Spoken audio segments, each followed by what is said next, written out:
here at Rodrigs Farm. Jonathan Rodrigs here. Going to talk a little bit about hothouse production, and then we're going to go out in the field and look at some other vegetable production. But I guess you do a little bit of growing a little everything, I guess. There ain't much you hadn't tried or not growing anyway. And as we go through this little video segment, we're going to talk a little bit to him about what he is, what he's doing, how he kind of got started. And I guess, John, if you don't mind, how'd you kind of get started in this deal here? My dad did it for a real long time. Him and my mom started the farm in 1986, and they did a lot of big production, and they did a lot of wholesaling when they first started. Mainly with watermelons, cantaloupes, and then over time they kind of transitioned to retail, a lot of farmers markets and things like that. So then they had to start growing a bigger variety, and so he built these 2 greenhouses for tomato production, and he did a great job with that. And he was able to bring peaches, tomatoes, cantaloupes, watermelons, and pretty much anything he could grow to the markets. And then I kind of took over time. Okay, and he kind of had a grand plan, because how many kids are in here?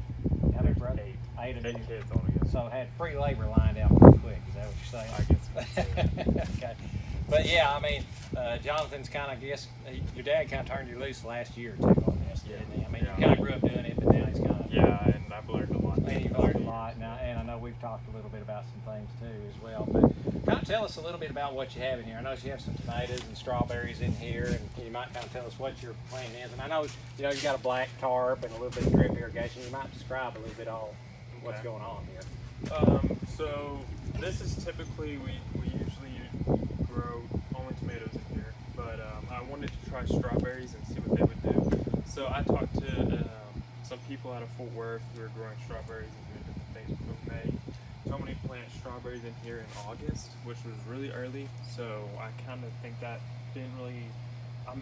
Ran into a few problems with that. Some of them died. We ran into boitress and some different diseases. So, but for the most part, a lot of them came out of it, and we're doing pretty good. We've been picking since March, and not a whole lot, just a handful here and there. And then in the past 2 weeks, it's like really increased, and we've been picking a lot more. We've got the black tarp in here to prevent weeds. We don't have to hoe, we don't have to do anything like that. It really helps out. Drip irrigation comes from a well, and then we shoot in all of our fertilizers through that. Some of the strawberries died, so we went ahead and planted tomatoes in between them, just to take up the space. Didn't want to lose space, wanted to grow as much as we can. We got fans in the back to help push out heat, and we also have a heater in the back where if it gets too cold, we want to heat it in here. This is a watering system to help cool off the greenhouse. The fans suck it down, and it cools off the greenhouse. All right. Something we hadn't had to worry about, but we're going to have to worry about it pretty soon. Yeah, we're going to have to worry about it eventually. So your strawberries, let's say, now most strawberries, from my understanding, plants usually come from California, right? Mm-hmm. So what variety, or have you found one variety that works better than others? I talked to Mr. Young, and I don't know if you know, he's from Charlie. Right. And they grow Chandler and Cameron roses up there, and I talked to him, and that's what he told me to go with, so that's what I grew. Okay. And you can tell, like, they get pretty big. This is a decent sized one, but we can come out with almost massive sometimes. So yeah, so something like this now, is that a full red all the way through, or has it got white meat in it? Not quite. Well, it would be all the way technically, but I like to wait till this other side is also red. So Okay. we picked all these yesterday, so a lot of them have already been gone. Okay, all right. But you did run into a little bit of disease problem just because, and spider mites. Spider mites got us pretty good too. But this is a really good, healthy, good looking leaf right there. These are the older leaves. The brown leaves, that was boitress, right, which I was spraying copper on them. Right. Copper fungicide, which is organic. Right. And speaking of organic, you try to keep it as organic as possible, Yes. right? We try not. Yeah, you put a synthetic fertilizer, I guess, in here, but that's just for growth, to get a good healthy plant going and stuff like that. But other than that, you just kind of let Mother Nature run its course. But when you're inside of a greenhouse, hothouse such as this, sometimes you have concentrations of issues, whether it be a fungus or an insect, and that's something you have to kind of tackle those instances when you come around to them, I guess. Is that right? Yeah. Okay. So I guess now we're over here in the tomato hothouse. I guess the other one had strawberries in it. But as you can see here, a lot of healthy plants. So when did you kind of put these plants in here? We planted all these in between March 10th. This planting right here. That was March 10th, and I think these were between around March 20th. This is a big beef, and then this is a beef steak. So big beef and a beef steak, and those are pretty much varieties you still like for the most part. Yes, But for the greenhouse production. Okay. These are going to grow very tall. They're the indeterminate. When we go outdoors, outside, we try and use determinants, and we use Mountain Spring, Phoenix, Florida 91, and a Primo for cherry. Okay, and you might talk a little bit, what does determinate and indeterminate mean in tomatoes? Because I don't know that a lot of folks really realize what that is. So actually, these beefsteaks I picked up from the flea market, and they're actually a determinate. And then these are an indeterminate. The indeterminates are going to grow up way above here. Eventually what's going to happen is they're going to create a tunnel, and we're going to be in here picking underneath them like this. The determinates are going to stay short, but they grow out more like a bush instead of growing up tall. These will produce longer than these. These will put on more at one time though. So they both have their benefits and disadvantages. Right. So basically you can get maybe a little sooner production out of some, and then longer production out of the others, Right. as far as that goes. So, Yeah. And if you come down here, you'll see like there's a tomato there, and then we got two like really big tomatoes down here on this beef bed. Right. They've been in here, but I mean the big beefs are almost have almost caught up to the beef steaks. So, and did you find out if more or less that your soil or your warmth of your soil had to catch up for your tomatoes to go up? I mean, 'cause that's a big deal. Your warmth of your soil has a big deal sometimes to do with your tomatoes. And I didn't know if you kind of do a temperature gauge or not, but most folks I tell usually try to plant them outside. I said, wait till the soil starts warming up for that, and of course the last freeze, you don't know when the last freeze is going to be. But so I always tell folks, hey, kind of look at some of that, and know that your tomatoes are from Central America, Mexico, so they're more of a warm season kind of a plant. So that's something you have to keep in mind as well. Talk a little bit about what our strings here and everything are.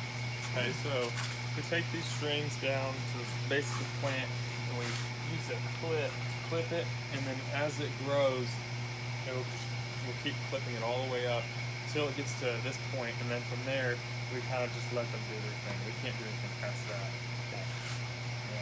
And then the inside blue strings basically kind of keep them upright. Basically. Yeah, so a lot of people will trim all the fruitings, I forgot what these are called. So this right here is a sucker. We go through here and we cut all these off except for the three top ones. We leave the three top ones on there for shade. This one right here is a fruiting one. You can tell from the difference in the leaves compared to that one. And we leave these on here for maximum production, so we have to use these. Some people will cut these off too, and they'll stick to the main stem and just leave them on. And so you've been harvesting tomatoes in here, or you're about to harvest No, tomatoes? we haven't harvested any tomatoes in here yet. I'm a month behind on that. Okay, so this is May the 5th, 6th, I guess, roughly. And so you still have a little time, but you're behind. I am behind. I wanted to be picking them. I wanted to start picking in May, but it just went slower than I expected.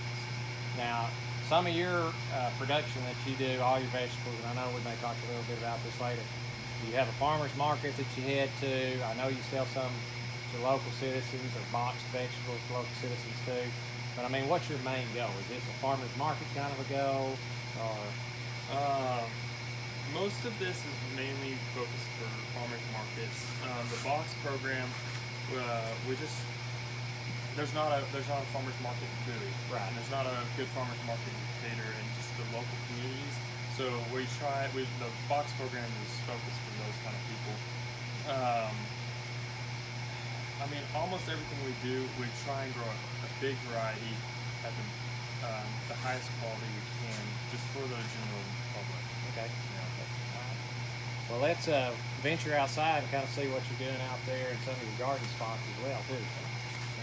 All right, we kind of moved outside now out of the hot houses or greenhouses and into more of the field variety plants, And Jonathan, you might talk a little bit about what you got going on here. I noticed you put plastic down here. We were talking about that a little bit, but you might describe what's going on here and what you're trying to achieve out here.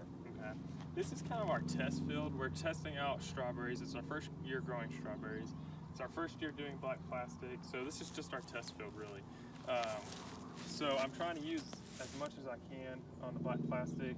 So when we ran out of room over there on the strawberries, that's all strawberries over there. And we ran out of plants, we switched over to tomatoes. Then over there we've got green beans and black-eyed peas and corn. So, and like those are new varieties that we're doing, and corn we've never done before. So this is just the test field. The strawberries have done really well. They're picking up on production. They did go into a dormant mode. I almost thought they all died, but I didn't pull them up, thankfully, and they came out of it and they just started sprouting, and they look really good now. Are the same kind of varieties as what you had in the greenhouse? Yes, Chandler and Camarosa. Okay. All right. And so they're just starting to kick off their production pretty good right now. Yes, yeah. They've been like we've been picking on them 2 weeks after they started, but there were just a few here and there. But they're really starting to come on now. Okay. And then your tomato plants again out here are, I know you named those varieties, but you might kind of talk about them. I've got 2 big beefs over there, and then these over here are a Mountain Spring. Okay. Yeah. Do they produce a medium-sized tomato? Or? Yes. Okay. All right. Yeah. The big beef are a little bit bigger. Right. Okay.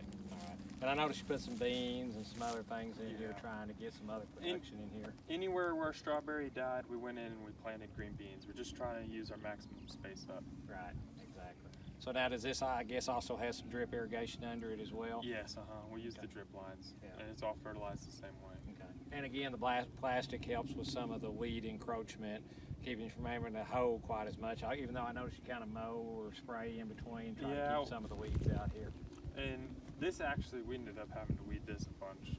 Anywhere where there was a hole, there ended up being weeds, and we had to come through here and pluck it out. And then we would mow down here, and I would some rows.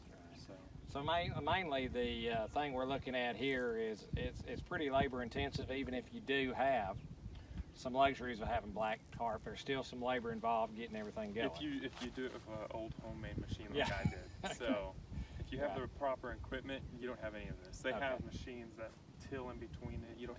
Right. So something to look at, you know. And of course, you are, 100-foot rows or whatever. That's not typically a person's garden. It may be quarter this size or whatever, but to keep in mind, start off with something easy and simple and kind of go from there. Try not to overdo it, because he has the luxury of having a couple of brothers and a wife and then an employee too, so you got 4 or 5 hands roughly helping you, and that helps. And most of us at home, it's just you, yourself, and you basically, but so something to keep in mind as well. So I guess we need to kind of maybe even go inside and let's talk a little bit about your box program. I know last year y'all started a box program where you were gathering up different vegetables and fruits and putting them in a good sized box and selling them off. And so if you don't mind, we'll go inside a little bit and kind of talk a little bit about that and show us what's going on. All right, we're here again with Jonathan and his wife, and we're going to talk a little bit about his box program that he does for the public.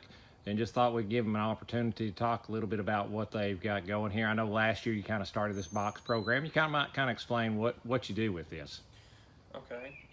So the box program is modeled off of a CSA. The CSA is basically just a community support program for your farmers. The reason I call mine a box program is because a true CSA uses only one farmer. One farmer supports the whole program. But I use other farmers, and the reason I do that is because, say I have a bad peach crop this year, and which this year we are having a bad peach crop, so we aren't even going to have peaches. I use another farmer from South Texas or another local area that to help out with the peaches and everything. So basically, y'all kind of support yourselves a little bit. He's able to grow some peaches, you buy them, and y'all are still selling some good homemade goods or homegrown goods or whatever in this case. So tell us a little bit about, if I want to get into this program, is there a website, is there Facebook, something we can go to and look at? Yes, so we have a website. It's jnlfamilyfarms.com. You can get on there, and there's pages that explain about the box program, a place for you to sign up, and then we also have social media like Facebook and Instagram where you can check out just what's going on the farm. Okay, and what's the names on the Instagram, Facebook? It's just J.L Family Farm. Okay, all right. Yes. So again, tell us what we're going to put in these boxes. Why am I going to want to go after these things, or what am I looking at paying possibly? So your boxes are going to have a big variety of vegetables throughout the whole season, just depending on what's in season. So in the early season in May, you're going to have more vegetables than fruits. Things like carrots, broccoli, and strawberries in there. Blackberries, that kind of thing sometimes. And then as the season progresses, we'll have more watermelons and cantaloupes, peaches, a lot more fruits coming on in the heavy late summer season. And we try to put about $25 in the boxes worth of produce. Okay. So something to look at. So if I want to sign up, basically I can go to the website, give you a call, contact you on Facebook, Instagram, those kind of things. How long does the program last, or when's it start, and how long does it last? It's mid-May to mid-September. Okay, all right. And if I sign up now, can I pay for it all now, or just do a weekly program, or how do we do that? So you can pay for it by the whole entire season, mid-May through mid-September. And if you actually do that, you get a discount. And then if you'd like, you can pay for it by month as well. So, Okay. So kind of make your payments a little easier on you. yes. So, because I know last year when y'all started this, each week is a little different. You might have more cantaloupes and green beans, or next week you might have a watermelon in there with some lettuce and things like that. So I guess y'all are trying to give a good variety of products each week out there. So it's not just the same thing week after week, right? Yes. Okay. Any other things you'd like to talk about? I know, y'all started this box program last year, but y'all still try to do the farmers market a little bit then, and do a little local business as well? I mean, you might talk a little bit about what we got, container sizes, those kind of things as well. Okay. So for the box program, we try and use containers like these to help from things getting bruised. We can stack it in the box a bit better. We put strawberries, blackberries, cherry tomatoes, things like that, and something like this. We use these at the farmers markets as well. We put lettuce in these and other Greens. greens and different things. And then we use little baskets like this at the farmers markets. I usually put a sack over it, then set the produce in there. A lot of times we use these for squash and green beans and different things like that. And as the customer wants it, we sack it up for them. It's a pretty easy system. Here's another size. It's more of a square, and it's got the sack on it, as you can see. And then this is a little bit bigger of a size. So we sell different sizes. Okay. Yeah. Right now we're selling at the Cowtown Farmers Market, Clear Fork, Wichita Falls, and then up here in Bowie sometimes as well. Okay. So, and if we want to come out to the farm, I assume we can holler at you and say, hey, we'd like to come take a look or buy it right off the farm. I mean, is that an option as well? That is for sure an option. Yes. Okay. Is your phone number listed in the Facebooks or in the web pages as well to get a hold of you? We have an email there Okay. that you can actually subscribe on our website. You just click a button and we'll send you emails weekly, kind of keep you updated on things. Okay, all right. I think it's just an interesting program to have here in Montague County. Y'all have that history being here with Rodrigs Farm, so something that y'all can help give back to the community. We think it's just a great opportunity for y'all to be a part of, and we appreciate it. Anything else y'all like to add? No, sir, I think that's it. Thank you. All right, y'all have a good day.